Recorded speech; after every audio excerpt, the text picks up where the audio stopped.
Hi there, my name is Jamie, and today I'm going to be sharing my pregnancy story with you. I am making this video because I recall looking back at my pregnancy with my first daughter, Sage, and remembering, or I guess really forgetting, so much about my pregnancy and also my birthing experience. So this go around, my main goal was to record some videos all about my pregnancy and my birth and my postpartum journey so that I could look back and really remember how everything was and how it went and how I felt. So that's why I'm doing this. Okay, well, I reckon we should start at the beginning. My husband and I decided to get pregnant or start trying to become pregnant right around the new year of 2022. From the moment that we started trying to have a baby, I did not get a period after that, so it worked pretty quickly. The night before taking my pregnancy test, writing in my journal, I am so excited to find out or officially confirm that I am pregnant. So I wrote that. I went to bed knowing I was pregnant. I mean, I felt it. I totally knew. I didn't have to pee on a stick to confirm, but I still did. And the next morning, I took the pregnancy test. It was positive almost immediately. And in my mind the night before, I was thinking of all of these cute ways that I could tell Nestor or like announce it or something like that. And of course, in the moment, I was just so excited that all I wanted to do was tell him. I kind of kicked him awake and I was like, guess what? And he said, you're pregnant. He screamed a little bit and we were so happy and so excited. And that was that. I was pregnant. I knew I was pregnant and I was so excited. And at that point, I was not feeling sick at all. So I didn't even know what was coming. Later that night, I told my mom when she came over to our house and she was excited and happy for us. And I decided to share my birth plan with my mom and Nestor. And I won't share their exact words, but they were both extremely apprehensive to what I was sharing with them, that I wanted to do or wanted to have a free birth at home with no medical supervision. How can I say? They were not about it. I'll just say that. So the morning sickness hit at probably around 2 to 3 weeks. I only threw up once in my entire pregnancy, but I was so sick every single day. And it wasn't just morning sickness. It was morning sickness and afternoon sickness and night sickness and food aversions. The sickness sucked. I felt nauseous almost all the time. Of course, I was exhausted. But the thought of eating and food smells and really any smells just made me feel like crap. Sometimes at work, if I'd have a little break between classes or something and I was feeling really sick, I'd literally just walk laps around the school because the fresh air helped a lot. And to sum up my first trimester sharing situation, I made my prenatal appointment, which yes, I did end up doing prenatal appointments, but my plan was to have 3. 1 per trimester, just as kind of a consultation situation, kind of to appease my family, which, you know, we'll get into that. I went to my first prenatal appointment with my midwife, Sadie, that I had worked with throughout my entire pregnancy with Sage. I loved her. She's so awesome. I told her about my plans. She was super supportive. She has always maintained that I can do essentially whatever I want to do, and that my body is capable of birthing a child, all that good stuff. She's just a very kind human. We connect, and it was just fine. And my thought was that I'd be able to continue my prenatal care with her, my last 2 appointments. However, that did not happen. So let's go into trimester 2. The second trimester is when things started getting really fun. I had like these 2 to 3 weeks of just normality, where I felt like a normal person. I felt pretty good. I wasn't feeling too big yet. Granted, I was definitely showing. I didn't feel bad at all. And then, I don't know what it was about the positioning of Zima. Zima is my daughter's name.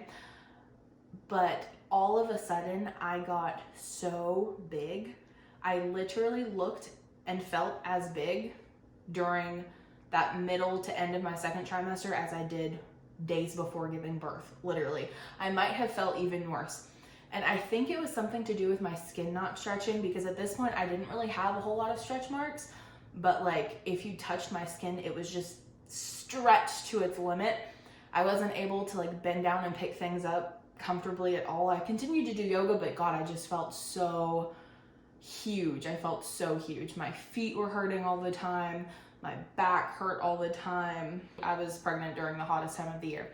But during the second trimester, oh my God, I had hot flashes all the time. The air conditioning in my car doesn't work very well. So driving home from work, which is like a 35 to 40 minute drive every day, sucked so bad. I would just get out of my car feeling like I was dying, and I'd get inside the house and I'd rip off my clothes and take a cold shower and collapse. And sometimes I'd get home and I'd just cry. Another great fun thing that started happening during my second trimester is my hormones went crazy. So with my first daughter, Sage, I experienced postpartum depression like a mofo. It was very difficult. I mean, it was the lowest point in my life, truly, mental health wise. As soon as I started recognizing those hormonal imbalances and like those really unhealthy thought patterns, and kind of, I just saw and felt myself reverting back into certain coping mechanisms or wanting to go back to things that I used to do that just are not healthy, I decided to start seeing a therapist. And it was very helpful. And I'm very proud of myself for realizing that I was headed down a kind of rocky path. And I mean, my family noticed it too. I felt horrible. And I was having these irrational anxieties and fears and insecurities. So it was truly the best thing I could have done. I was also very communicative with my husband and my mom, and just my supports of what I was thinking, what I was going through. And I was able to face some really big things, and I overcame, and I had some really, really big triumphs during that time. So it was good. I was very proud of myself, and I did a lot of really good healing. I returned to the University of Louisville Midwives. However, my midwife, Sadie, had left the practice entirely. So I had to have an appointment with a different midwife. I will say simply, our energies did not vibe at all. I was told that I had to take aspirin, and when I was asking why and asking for explanations, I was never really given one. I was told that I had to monitor my blood pressure every single day because of one visit. What had happened was I had to drive on a highway that I wasn't used to, so I was super anxious, and surely my blood pressure was a little bit higher. But I know my body and I know myself, and I don't have high blood pressure. And I tried to tell her that, but she was not taking that. I was highly advised to do things that I did not want to do with my body. And last but not least, when I was asking about alternatives to certain tests and things, like routine things that they do at the hospital, I was essentially told, you don't have any options. You either do it or you're not going to be able to be here. So after that, I drove to work. I cried half of the way. I cried at work, and I had this really overwhelming, scary sensation of, holy shit, I'm finally leaving the medical system for good. Whilst I was having all of these experiences and throughout this pregnancy, I was also taking a course from the Free Birth Society called The Complete Guide to Free Birth. So I had been learning all about birthing at home and how to do so confidently and in an empowered way. That was my test. That was my big test in this pregnancy, was, am I going to lay down and be told what to do with my body, or am I going to stand up for myself and what I know is best for me and for my baby and for my family, and say no and just walk away from the medical system entirely? And I chose the latter. I decided to not go back at all. Last but not least, that brings us into my third and final trimester. I was in survival mode this trimester. So I returned to work as a Spanish teacher at the school that I work at, and I teach preschool through 8th grade. So that's a lot of students, a lot of different grade levels, a lot of switching around, a lot of moving around. I include a lot of movement and like movement activities and stuff in my classes. So it was just a lot. So I would get home and essentially collapse almost every day. I was taking naps every day, if not right when I got home, then after making dinner or after eating dinner. It was just a very sleepy, rough time. I felt that fatigue kind of settle back in, especially once I started working again at the school. All of the things that I previously mentioned from my second trimester just kind of increased with my third trimester as I continued to gain a little bit of weight and such. My feet were really hurting. I had to buy new shoes for that. My back was hurting, and I continued to do yoga. I did yoga every single day during this pregnancy. I mean, there were a couple of days where I would slack off or decide to rest instead of doing anything with my body. But I really do think the amount of stretching and yoga and meditation that I did, that's what got me through, because if I wouldn't have, I mean, I would have suffered the entire time. There were times that I was washing dishes after dinner and my belly had gotten so big that I'd literally have to like position myself to the side so that I'd be able to wash dishes like either on this side or on this side, and that would hurt my back, and it was just a rough time. As I mentioned, I decided to completely leave the medical system, but luckily I have a beautiful, wonderful, fantastic friend who suggested a holistic doctor, guide, essentially witch woman. I adore her, and I decided to contact her to do my final prenatal appointment with her. So I spoke with her on the phone, everything was set up, and my husband and I ended up having to pay a lot of money to repair his car, and I wasn't going to be able to meet with her. But luckily, she posted something on her Instagram or through her Instagram that she was going to trade a prenatal session or a bodywork session for like being able to take photos during that session.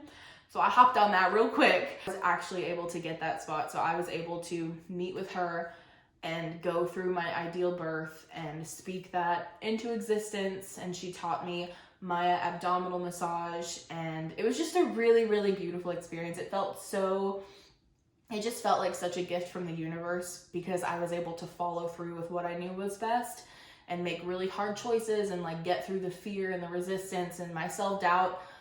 And I just did what I knew was right. And as like compensation for that, I was still able to meet this amazing woman that really, really gave me really firm support in that last part of my pregnancy.